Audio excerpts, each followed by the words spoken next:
عظیم اور عزیز کا نام یہ بڑی نورانی محفل ہے کہ جس میں ہمارے ان معصوم بچوں کی حفظ قرآن کی تکمیل پر ان کی شان پوشی کی گئی ہے. ان کی عزت افزائی کا ایک ہلکا سا نمونہ ہے. اللہ رب العزت ان کی حقیقی عزت افزائی کریں گے کل حشر کے میدان میں. یہ مجمع تو تھوڑا ہے. حضرت آدم علیہ السلام سے لے کر خاتم الانبیاء حضرت محمد صلی اللہ علیہ وسلم کے آخری امتی تک جمع ہوں گے، جس میں انبیاء بھی ہوں گے، صحابہ بھی ہوں گے، تابعین بھی ہوں گے، صلحاء بھی ہوں گے، اور اقطاب، ابدال اور غوث اور اللہ کے نیک بندے ساروں کے سارے وہاں جمع ہوں گے. ان کے درمیان اللہ تعالیٰ ان کی عزت افزائی اس طرح کریں گے کہ ان سے فرمائیں گے اقرأ وارتقی ورتل کما کنت ترتل فی الدنیا. تم جنت کے درجات کو طے کرتے جاؤ اور آخری درجہ جنت کا تمہارا وہ ہوگا جہاں تم پڑھ کر ختم کرو. اور پھر چونکہ قرآن پاک کو اللہ کے کلام کو انہوں نے اپنے سینے میں محفوظ کیا، اللہ ان سے کہیں گے اپنے خاندان کے 10 افراد جن پر جاننے کو فیصلہ ہو گیا، بعض روایتوں کے اعتبار سے 6 پشتوں کو جن کے حق میں جاننے کا خدائی فیصلہ ہو گیا، انہیں اللہ رب العزت وہ اختیار دیں گے کہ ان کو چن چن کر جہنم سے نکالنے کی ہم سے سفارش کرو، ہم ان کو جہنم سے نکالیں. اور دوسری جانب ان کے والدین موتیوں کا تاج پہنے، ان کے سروں پر موتیوں کا تاج ہوگا، چمکتے دمکتے ہوں گے، اور وہ موتیاں یہاں جیسی نہیں ہوں گی. وہ موتیاں آخرت کی ہیں، اللہ کی کے حکم سے بنی ہوئی ہے. کیا جگمگ کر رہی ہوگی. لوگ دیکھیں گے، رش کریں گے، پوچھیں گے کون سے قطب ہے، کون سے ابدال میں سے ہے. جواب دیا جائے گا نہ قطب ہے نہ ابدال ہے، یہ تو سیدھے سادے مسلمان ہیں اور یہاں آپ بکول کے رہنے والے، آس پاس کے رہنے والے. تو اتنا بڑا ان کو درجہ ملا کہ انہوں نے اپنے بچوں کو حافظ قرآن بنایا.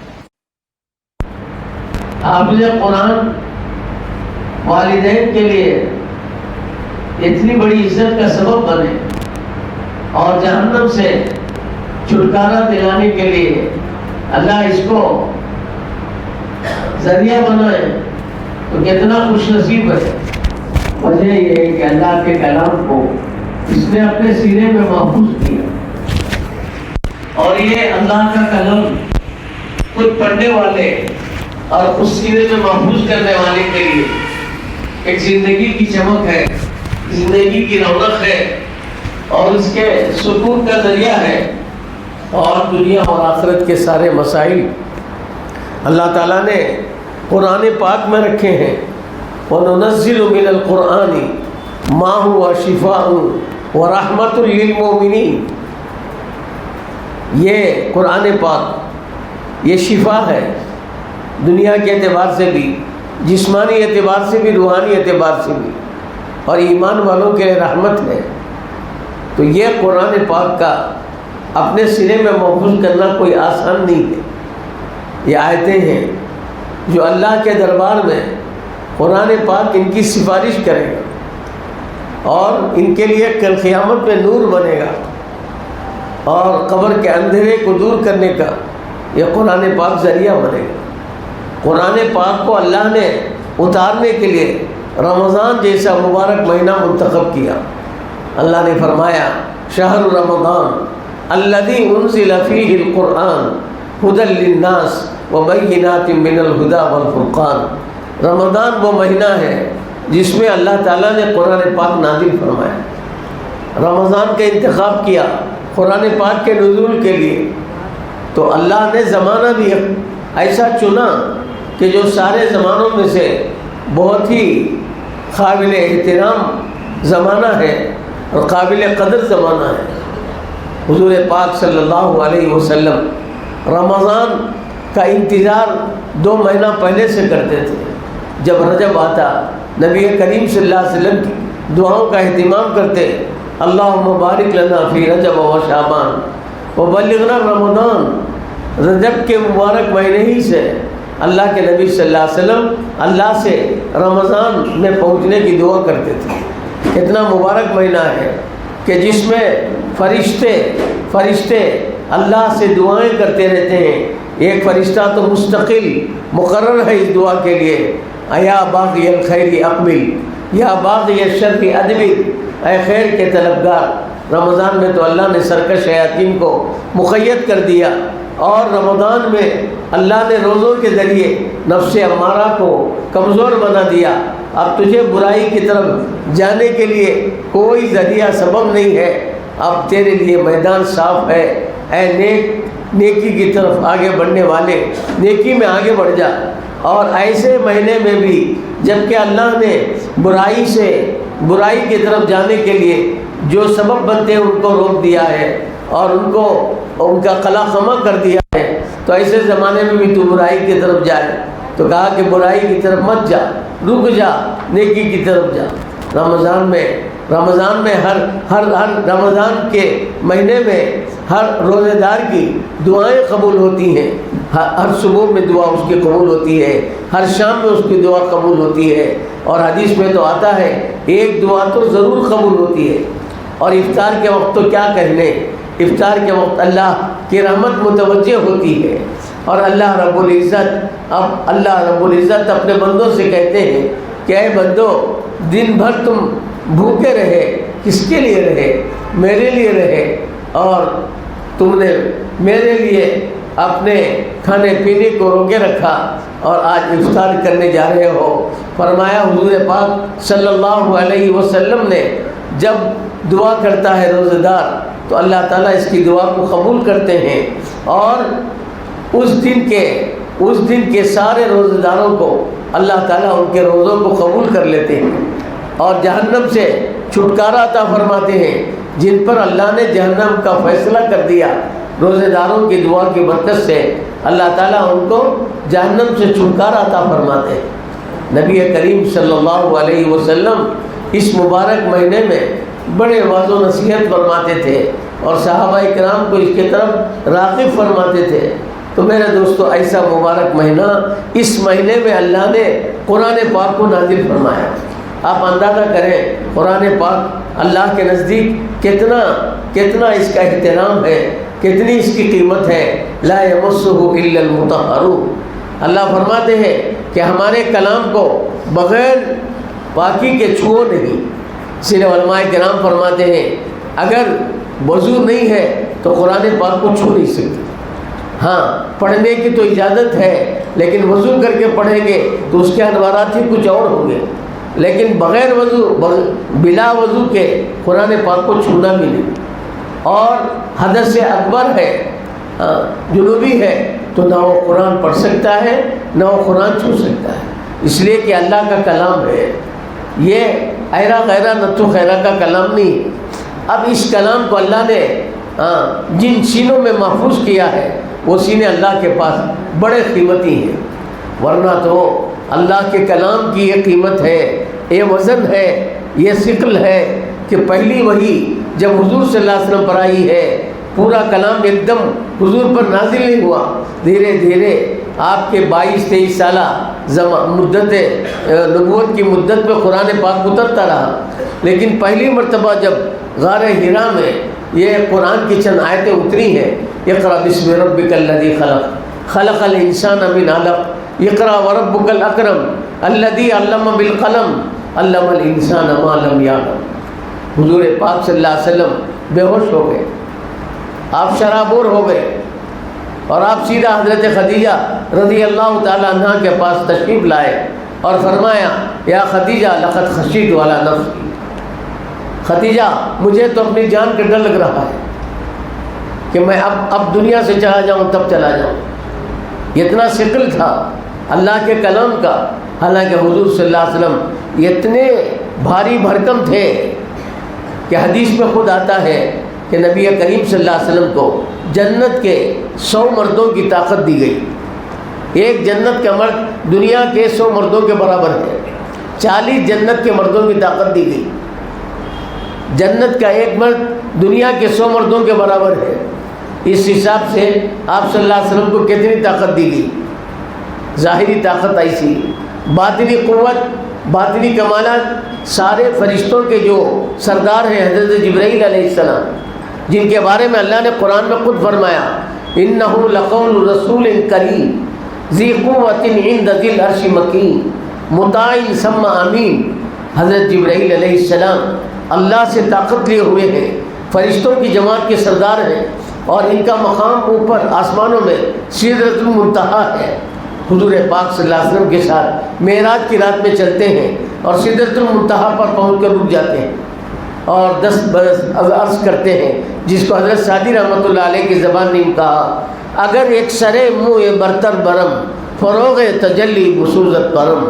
نبی جی ایک بال برابر بھی میں یہاں سے آگے بڑھوں گا تو خدا کی تجلی مجھے جلا کر خاک کر دے.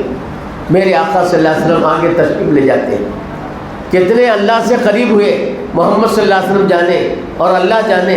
لیکن اتنا قرآن پاک میں فرمایا ثم دنا فتدلی فکان قاب قوسین او ادنی. ایک تیر و کمان کی مقدار باقی رہ گئی. فوحا الی عبدہ ما اوحا ما کذب الفؤاد ما رأى.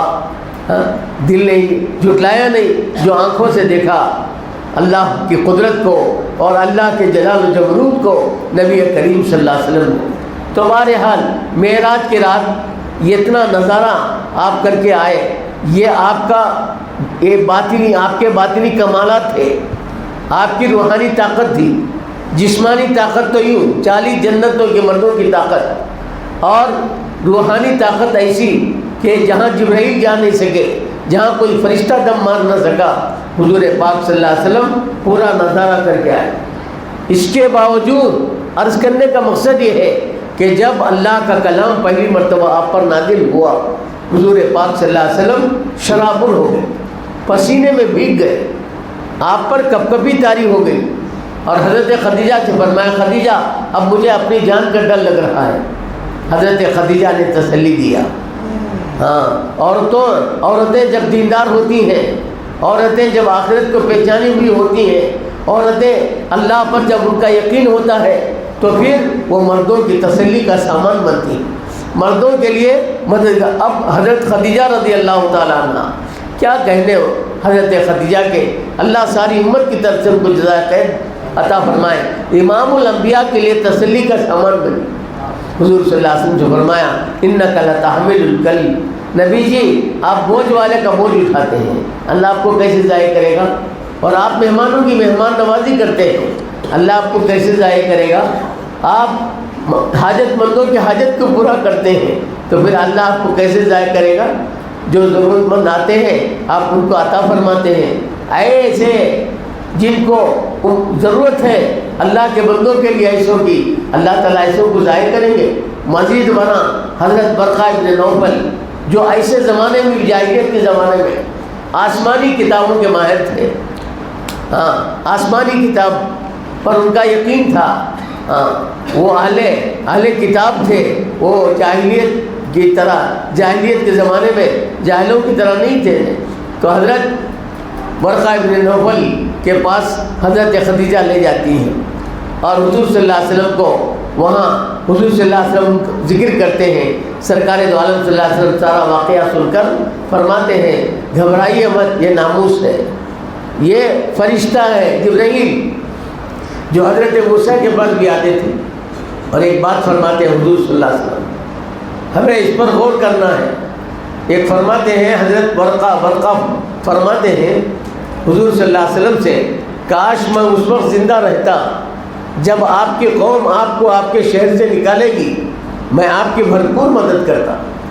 حضور صلی اللہ علیہ وسلم معصوم نبی کہ سارے لوگ آپ کو چاہتے تھے، صادق امین کہہ کے پکارتے تھے، حضور صلی اللہ علیہ وسلم حیرت میں پڑ جاتے ہیں اور عرض کرتے ہیں ورقہ سے، اور ارشاد فرماتے ہیں ورقہ سے، اب مخرجی ہوں ورقہ، کیا وہ لوگ مجھے نکالیں گے بھی میرے شہر سے؟ فرمایا کہ ہاں ایسے ہوا ہے، نبی جب تک اظہار نبوت نہیں کرتے، جب کرنے لگتے ہیں تو پھر اپنے دشمن ہو جاتے ہیں، دوست پرائے ہو جاتے ہیں، حالات ایسے آئیں گے۔ حضرت نبی کریم صلی اللہ علیہ وسلم کو اسی وقت بتایا گیا تھا کہ تمہارے ساتھ یہ حالات ہونے والے ہیں، لیکن حضور پاک صلی اللہ علیہ وسلم نے سب برداشت کیا۔ تو بہرحال یہ کلام نبی کریم صلی اللہ علیہ وسلم اونٹی پر بیٹھے ہیں، آپ کی اونٹی بڑی مضبوط تھی لیکن کبھی بھدک کے بیٹھ جاتی تھی۔ صحابہ فرماتے اونٹی کو کیا ہوا؟ حضور فرماتے کہ ابھی جبرائیل وحی لے کر آئے۔ ایک صحابی فرماتے میں حضور کے صلی اللہ علیہ وسلم گھٹنے سے گھٹنے ملائے بیٹھا تھا، اچانک محسوس کرتا ہوں میرے بدن کا جوڑ الگ ہوا چاہتا ہے۔ اب تھوڑی دیر کے بعد وہ کیفیت ختم ہو گئی تو حضور صلی اللہ علیہ وسلم نے خود فرمایا ابھی جبرائیل وحی لے کر آئے تھے۔ حضور پر وحی آ رہی ہے اور جو بدن آپ کے بدن سے مل رہا ہے اور اس کی حالت ہو رہی ہے، تو آپ بتاؤ وحی کا کتنا وزن؟ نبی کریم صلی اللہ علیہ وسلم کا معمول یہ تھا، جبرائیل جو وحی لے کر آتے فوراً نبی پاک صلی اللہ علیہ وسلم رٹتے تھے، کہیں کوئی آیت رہ نہ جائے، کہیں کوئی بات چھوٹ نہ جائے امت تک پہنچانے میں۔ اب نبی کریم صلی اللہ علیہ وسلم کی یہ تکلیف اللہ کو بھائی نے، اللہ تعالیٰ نے آیت نازل فرمائی لا تحرک به لسانک لتعجل به ان علینا جمعہ وقرآنا فاذا قرأناه فاتبع قرآنا ثم ان علینا بیانا۔ نبی جی اس قدر اجلت میں آپ حرکت مت دیجیے، آپ کیا سمجھتے ہیں کوئی آیت رہ جائے گی؟ نہیں نبی جی، قرآن کی حفاظت کرنا آپ کے سینے مبارک میں ہمارا کام ہے، اور قرآن کے مفاہیم اور مطالب کا کھولنا آپ کے مبارک سینے پر وہ بھی ہمارا ہی کام ہے۔ اس لیے قرآن کی تفسیر وہ ہے جو حضرت محمد صلی اللہ علیہ وسلم فرمائے، اور قرآن کی تفسیر وہ ہے جو حضرت محمد صلی اللہ علیہ وسلم سے صحابہ کرام نے سن کر جو فرمایا وہ ہے۔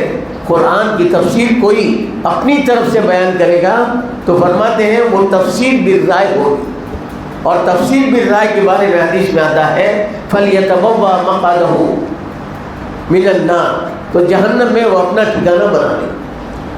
اللہ ہم سب کی حفاظت فرمائے۔ تو بہرحال قرآن اتنا بھاری بھرکم کلام ہے، لیکن اللہ نے اپنے بندوں پر رحم کیا اور فرمایا وَلَقَدْ يَسَّرْنَا الْقُرْآنَ لِلذِّكْرِ فَهَلْ مِن مُدَّكِرٍ، ہم نے قرآن کو آسان کر دیا۔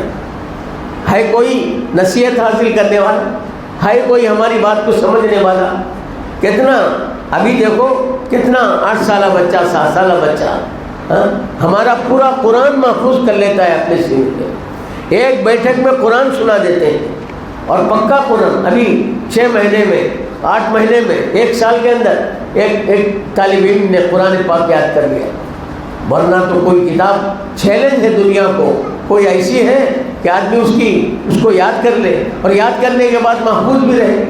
قرآن بچپن میں جیسے محفوظ ہوتا ہے، بڑھاپے کے اندر بھی اسی حفاظت کے ساتھ قرآن پاک رہتا ہے۔ کیسے کتنے حفاظ ہیں جو بڑھاپے کے زمانے میں قرآن سناتے ہیں، محراب سناتے ہیں، حالانکہ یاد کیا تھا انہوں نے بچپن میں، اور اللہ تعالیٰ اس کی حفاظت کرتا ہے بڑھاپے میں بھی۔ اور اتنا ہی نہیں، اور قیامت میں اللہ فرمائیں گے اقرا ورتقی ورتل کما کنت ترتل فی الدنیا، پڑھتے جاؤ قرآن پاک کی آیتوں کو اور جنت کے درجات طے کرتے جاؤ، وہ آخری منزل ہوگی جہاں پڑھ کر تم ختم کرو گے۔ تو کتنے خوش نصیب ہیں ہمارے طلباء اور پھر ان کے والدین اور ان کو پڑھانے والے اساتذہ۔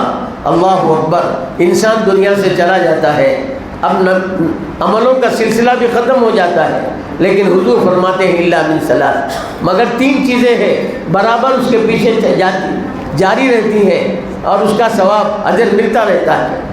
چنانچہ ایک ہے صدقہ جاریہ، حدیث میں آتا ہے کہیں مدرسہ بنا دیا، کنواں کھدوا دیا، مسجد بنا دی، اور اب یہ صدقہ جاریہ ہے، پڑھنے والے آتے رہیں گے، پڑھتے رہیں گے اور لوگ یہاں سے فائدہ، پورا ثواب ان کو ملے گا۔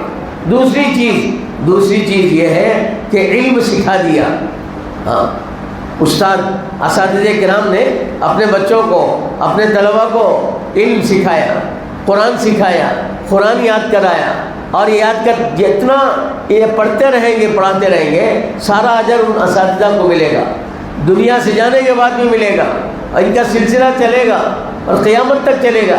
حضرت مولانا قاسم نانوتوی رحمۃ اللہ علیہ نے مدرسہ شروع کیا، اور دارالعلوم دیوبند ایک طالب علم اور ایک استاد، انار کا درخت، ہم جب گئے تھے اس وقت تک بھی موجود تھا، انار کا درخت مسجد سطح کے پاس، اور اس کے نیچے ایک طالب علم بیٹھے اور ایک استاد بیٹھے، اور علم شروع کیا اور دارالعلوم بن گیا، اور دنیا میں اس کے سارے فضلہ پھیل گئے۔ پورا اجر وہ پہلے شروع کرنے والوں کو ملے گا کہ نہیں؟ ہمارے حضرت مولانا ابو سعود احمد صاحب میری شریعت دامت رحمۃ اللہ علیہ دنیا سے اللہ تعالیٰ نے ان کو کیسے پاک انداز سے بلایا، اللہ ان کو اعلیٰ علم میں جگہ عطا فرمائے، اللہ تعالیٰ کروڑ کروڑ جنت عطا فرمائے۔ اب انہوں نے سلسلہ شروع کر دیا، یہاں تک کہ آج تک وہ مدرسہ قائم اور قیامت تک قائم، علم کی دریا بہہ رہی ہے، علم کا ایک سمندر ہے جو بہتا جا رہا ہے۔ اسی طرح میرے دوستوں، تیسری چیز، اپنی اولاد کو نیک بنا دیا۔ یہ بہت بڑی چیز، آج کے ماحول کے اندر اولاد کا نیک بنانا یہ آسان ضرور ہے، لیکن ماں باپ کی توجہ کی ضرورت ہے۔ ماں باپ تھوڑی سی توجہ دیں، اپنی اولاد نیک بن سکتی ہے۔ اولاد کو اچھے ماحول میں رکھنا، اللہ تعالیٰ نے آج جماعت کا ماحول عطا فرمایا۔ یہ جماعت کا ماحول کیسا ہے؟ آپ مدرسے میں داخل کر رہے ہیں، مکتب میں داخل کر رہے ہیں، اور ماؤں کو دیندار بنایا، ماؤں کا گود مدرسہ بنتا ہے، یا اپنی اولاد کو کسی وجہ سے آپ اسکولوں میں بھیجتے ہیں، لیکن اپنی اولاد کی تربیت کا خاص خیال رکھیں، ان کو اچھے ماحول میں رکھیں، ان کو اچھے ماحول میں لائیں، ان کو مسجد میں لائیں، اور ان کو جب چھٹیاں آتی ہیں ان کو جماعتوں میں بھیجیں۔ اب دیکھو اپنے بچوں کے انگریز اسکولوں میں، کالجوں میں پڑھنے والوں کی چھٹیاں آ رہی ہیں، مارچ یا اپریل میں چھٹیاں آ رہی ہیں، ان کو جماعتوں میں بھیجیں۔ یہ ہماری اولاد جماعتوں میں جائے گی اور وہاں سے ایمان و یقین کی باتیں سنیں گے، ان کے اندر فکر پیدا ہوگی، تو پھر اولاد نیک بنتی جائے گی۔ اولاد کا نیک بننا یہ خود ماں باپ کے لیے ثواب جاریہ ہے۔ تو بہرحال یہ مدرسہ ہے، الحمدللہ یہ رزق کا ذریعہ ہے، یہ مدرسے سے علم بھی چلتا ہے، یہ مدرسہ صدقہ جاریہ بھی ہے، اور یہ مدرسہ یہ مردم سازی کا کام کرتا ہے، یعنی بچے یہاں بنتے ہیں، تربیت پاتے ہیں، اور یہ ماں باپ کے لیے آنکھوں کا ٹھنڈک بنتے ہیں، تو اپنے ماں باپ کے لیے ذخیر آخرت بنتے ہیں۔ تو یہ تینوں چیزیں اس مدرسے سے پوری ہوتی ہیں۔ اللہ تعالیٰ اس کے ساتھ خیر کا معاملہ فرمائے۔ اور جو آیت میں نے شروع میں پڑھی تھی، اب کچھ مضمون الگ تھا کہنے کا اور ہو گیا کچھ، لیکن اللہ تعالیٰ ان لوگوں کی تعریف کرتے ہیں جو خیر کے کاموں میں آگے بڑھ جاتے ہیں، اللہ نیک کاموں میں آگے بڑھتے ہیں۔ دیکھو ہمارے طلباء نے قرآن پاک ختم کیا، حفظ قرآن پاک، لیکن یہیں سے ختم نہیں ہو گئے وہ، بلکہ انہوں نے قرآن پاک کے سمجھنے کے لیے جو راستہ ہے علم دین کا وہ اختیار کیا ہے۔ یہ فارسی زبان ہے اور یہاں سے شروع ہوتا ہے، عربی درجات یہاں سے شروع ہوتے ہیں، اور آگے عربی درجہ ہے، یہ اول ہے، دوم ہے، سوم ہے، اب عالم دین بنیں گے۔ تو قرآن پاک کو جو سینے میں محفوظ کیا ہے، اس کو سمجھنے والے بنیں گے، اس کو دوسروں کو سمجھانے والے بنیں گے۔ اللہ تعالیٰ ان مدرسے کے اراکین کو بھی، جو مدرسے کی ہر طرح سے دیکھ بھال کرتے ہیں، جزائے خیر عطا فرمائے۔ ان طلباء کے لیے ہر طرح کی راحت پہنچانے کا سامان بناتے ہیں، اور ہر طرح کی راحت کی کوشش کرتے ہیں، اور ان کے لیے تعلیم صحیح ہوتی رہے، اور اس طرف بھی دھیان دیتے ہیں، تو یہ حضرات بھی اس ثواب میں اور اس اجر میں شریک ہو جائیں گے۔ تو اس لیے فرمایا، یا تو تم عالم بنو، یا تو تم معلم بنو، یا تو تم متعلم بنو، یا تم علم والوں سے محبت کرنے والے بنو۔ اور حدیث میں آتا ہے وَلَا تَكُنِ الْخَامِسِ، تم پانچویں قسم مت بنو کہ علم والوں کو چوکے مار رہے ہیں اور علم والوں کے ساتھ کوئی بغاوت والی باتیں کر رہے ہیں۔ اس سے اپنے آپ کو بچاتے رہنا۔ اللہ تعالیٰ ہم سب کو اس سے بچائے اور اس علم کی حفاظت کا اللہ ہم کو ذریعہ بنائے۔ تو اس کے لیے میرے محترم دوستوں، میں ان منتشر کلمات کے ساتھ اپنی بات کو ختم کرتا ہوں اور ان طلباء کو دعائیں دیتا ہوں کہ جنہوں نے حفظ قرآن کی تکمیل کی ہے اور آگے اللہ تعالیٰ جس علم کو انہوں نے شروع کیا ہے اس علم کی بھی تکمیل کا اللہ ان کو موقع عطا فرمائے۔ وآخر دعوانا ان الحمد للہ رب العالمین۔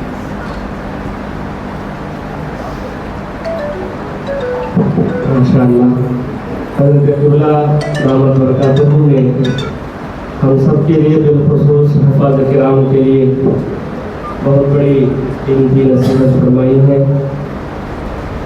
ہم سب انشاءاللہ حضرت کی باتوں کو یاد رکھیں گے، اپنی زندگی میں لائیں گے اور عمل بھی کریں گے انشاءاللہ۔ اللہ تعالی ہم سب کو توفیق عطا فرمائے۔ اب میں حفاظ کرام سے گزارش کروں گا کہ مدرسے کا ترانہ سب کے سامنے سنائیں۔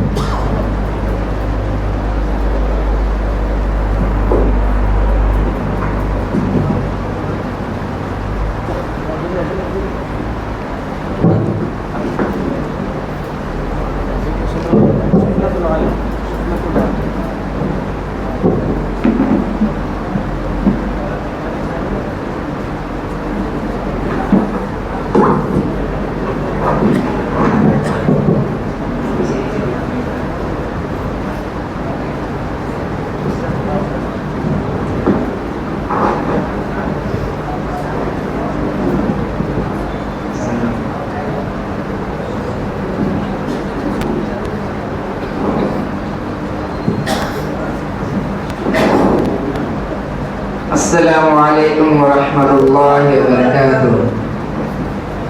علم فن کا مدینۃ العلوم، نجم ہم کہکشاں مدینۃ العلوم۔ علم فن کا جہاں مدینۃ العلوم، نجم ہم کہکشاں مدینۃ العلوم۔ ناظرہ طریقہ ہے سہل، طرز ترتیل کی انوکھی ہے مثل۔ ناظرہ حفظ کا طریقہ ہے سہل، طرز ترتیل کی انوکھی ہے مثل۔ حافظ قرآن ہوئے ہیں بعمل، ہم عمل سے بنائے خلد میں محل۔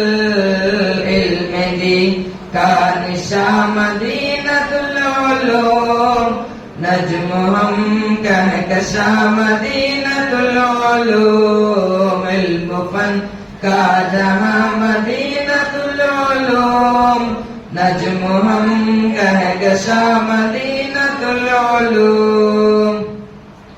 بانی نور اللہ شاہ قادری ہوئے، جن کے ہاتھوں کئی قبول دیکھیے۔ بانی نور اللہ شاہ قادری ہوئے، جن کے ہاتھوں کئی قبول دیکھیے۔ حضرت اشرف علی جو آئے گل کھلے، سربراہ اس کے تا حیات جو رہے۔ گلشن گلفشاں مدینۃ العلوم، نجم ہم کہکشاں مدینۃ العلوم۔ علم فن کا جہاں مدینۃ العلوم، نجم ہم کہکشاں مدینۃ العلوم۔ ہے تیری جو 50 سال خدمتیں، رنگ لائی ہے خادمی کی محنتیں۔ ہے تیری جو 50 سال خدمتیں، رنگ لائی ہے خادمی کی محنتیں۔ گزر سارے اساتذہ پہ رحمتیں، ہو خدایا خصوص سب پہ برکتیں۔ خوش فضا جاویدہ مدینۃ العلوم، نجم ہم کہکشاں مدینۃ العلوم۔ علم فن کا جہاں مدینۃ العلوم، نجم نجم ہم کہکشاں مدینۃ العلوم سیکھا تہذیب تجھ سے فرض اور سنن اور دعائے حدیث سیکھا علم و فن سیکھا تہذیب تجھ سے فرض اور سنن اور دعائے حدیث سیکھا علم و فن تو کتب محمدن تو روح محمدن تجھ پہ قربان ہم علم کے چمن فقر ہند دوستا مدینۃ العلوم نجم ہم کہکشاں مدینۃ العلوم علم فن کا جہاں مدینۃ العلوم نجم ہم کہکشاں مدینۃ العلوم عالمیت کا ابتدائی دور ہے ہر گھڑی ہر عمل کی فکر اور ہے عالمیت کا ابتدائی دور ہے ہر گھڑی ہر عمل کی فکر اور ہے صبح علم تو شام ذکر اور ہے ہم چلے جس پہ وہ سلسطور ہے وادیے ذوق شاہ مدینۃ العلوم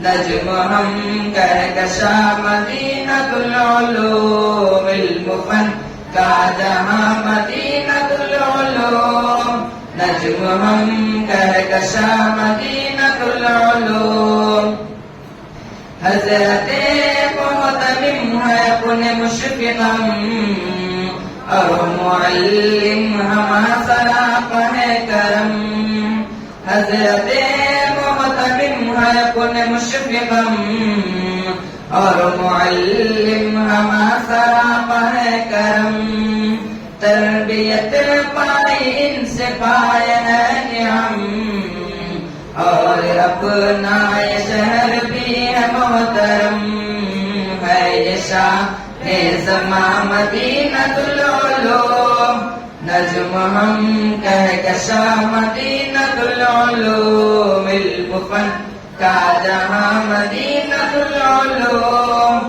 نجم ہم کہکشاں مدینۃ العلوم مادر علم کی طرح صبح و شام ہو خدایا جہاں میں خوب اس کا نام مادر علم کی طرح صبح و شام ہو خدایا جہاں میں خوب اس کا نام ہم بھی نوری لقب کا پا گئے مقام پائے انہر یہاں تمنائے تمام الوداع رہربا مدینۃ العلوم نجم ہم کہکشاں مدینۃ العلوم الوداع رہربا مدینۃ العلوم نجم ہم کہکشاں مدینۃ العلوم علم فن کا جہاں مدینۃ العلوم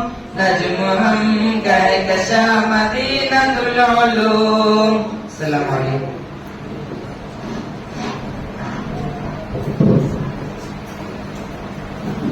ماشاءاللہ فارغین حفاظ نے بڑے بہترین انداز میں ترانہ مدرسہ مدینۃ العلوم پڑھا ہے آپ نے سنا ہے مجھے امید بھی ہے کہ آپ حضرات نے اس کو غور سے سنا ہوگا اس میں مدینۃ العلوم کی جب سے بنیاد پڑی 1972 سے لے کر اب تک ساری اس کی تاریخ کو اس میں کھینچنے کی کوشش کی گئی ہے اس ترانے کے اندر ساری جھلکیاں اس میں سنائی گئی ہیں آپ نے سنا بھی ہوگا اور بھی اس مدرسے کے ترانے کے اندر بہت سی چیزوں کو رکھا گیا ہے جوڑا گیا ہے بانی مدرسے سے لے کر اب تک اللہ تعالیٰ اس میں جتنوں کے نام لیے گئے ہیں سب کی مغفرت فرمائے اور سب خادمین جو دنیا سے چل بسے اللہ ان کی مغفرت فرمائے اور جو باحیات ہیں ان کی عمروں میں درازگی عطا فرمائے اور اس مدرسے کو تا قیام قیامت اس کے فیض کو جاری و ساری فرمائے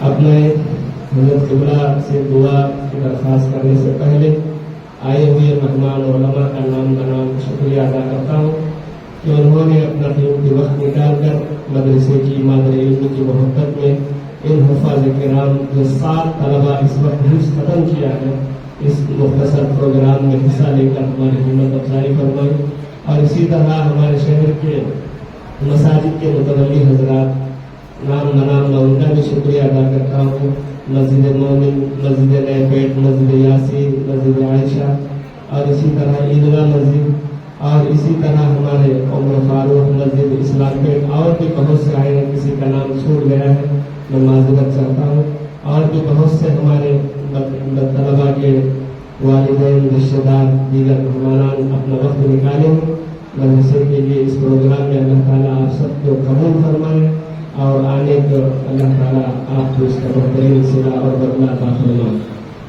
حاضرین گرامی، یہ انسان 7 طلبا حفظ قرآن کیے، ختم قرآن حفظ قرآن کیے ہیں، سارے گزشتہ 4 طلبا حفظ ختم کیے تھے، انسان 7 ہیں۔ الحمدللہ ہماری حفاظ کی فہرست جب سے مدرسہ شروع ہوا اب تک 250 سے زائد ہوتی جا رہی ہے۔ اللہ تعالیٰ ان حفاظ کرام کو قبول فرمائے اور مزید یہاں سے علم کے حاصل کرنے والے پروانوں کو بھیجے، اللہ تعالیٰ یہاں سے سلام ہے۔ اب میں حضرت قبلہ سے دعا کی درخواست کرتا ہوں کہ حضرت اللہ دعا فرمائے۔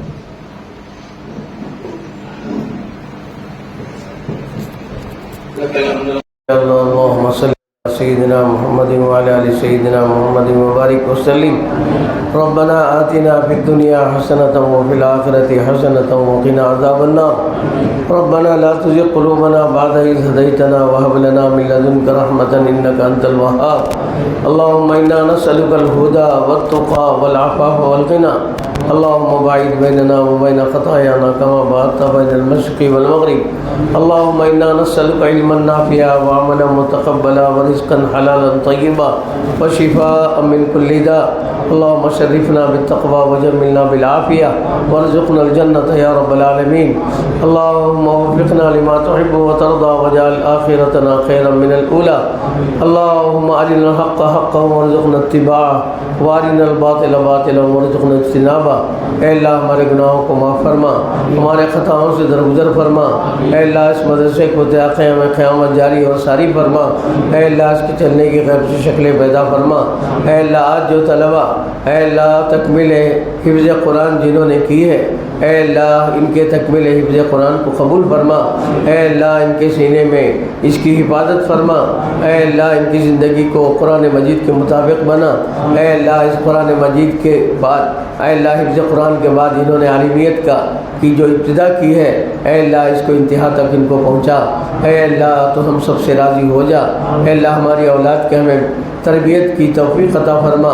بہترین ہم تربیت کریں، ہماری اولاد ہمارے آنکھوں کا ٹھنڈک بنے. اے اللہ متقیوں کا امام بنے. اے اللہ ایسی توفیق ہمارے شامل حال فرما. اے اللہ دنیا میں ہدایت کو عام فرما، ضلالت و گمراہی کو ختم فرما، محبت کی فضا کو عام فرما، دشمنی کی فضا کو ختم فرما. اسلام اور مسلمانوں کے ساتھ اے اللہ جو ظلم ہو رہا ہے، اے مالک اس ظلم کو اپنے کرم سے ختم فرما. ظالموں کو اے اللہ پکی سچی توبہ کی توفیق عطا فرما. اے اللہ اس ظلم کو ختم فرما کر اپنے نام لیوا بندوں کو، اپنے نبی کریم صلی اللہ علیہ وسلم کے طریقے پر چلنے والے بندوں کو اے اللہ دنیا اور آخرت میں ان کو چین اور سکون نصیب فرما. اے اللہ ہماری دعاؤں کو قبول فرما. سبحان ربک رب العزت عما یصفون وسلام علی المرسلین والحمد للہ رب العالمین.